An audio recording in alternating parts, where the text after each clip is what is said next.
আজকে আমরা বেরিয়ে পড়েছি ঘুরতে।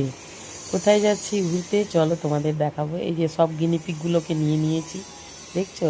সব গিনিপিকগুলো, খরগোশগুলো মানে এত রাস্তায় জ্বালাতন করে যে কি বলবো। ট্রেনে উঠে গেছি, তারপরে দেখো এই যে তোমরা তো এবার বুঝতেই পেরেছো কোথায় এসেছি।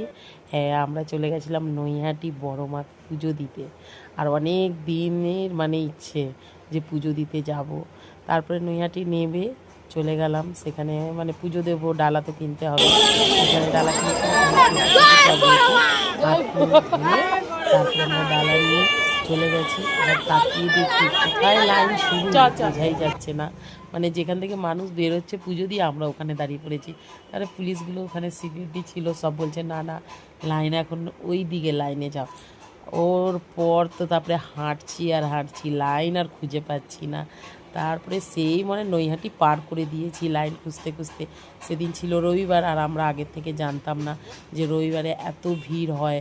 মানে কি বলবো তোমাদের, আমরা 3-3.5 ঘন্টা লাইনে দাঁড়িয়েছিলাম, তারপর বড় মার দর্শন পেয়েছি। মানে এত মানে নিজের লাইফে এই প্রথমবার গেলাম বড় মাকে পুজো দিতে, তাই মনে হয় ঠাকুর একটু পরীক্ষা নিল।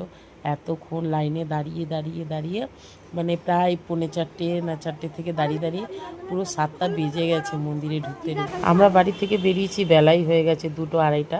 তারপরে ভালো করেই পুজো দিয়েছি ঠাকুরের আশীর্বাদে, মানে ঠাকুরকে খুব ভালো করেই দর্শন হয়েছে। এবার গেলে আর রবিবারে যাব না, অন্য দিন গিয়ে পুজো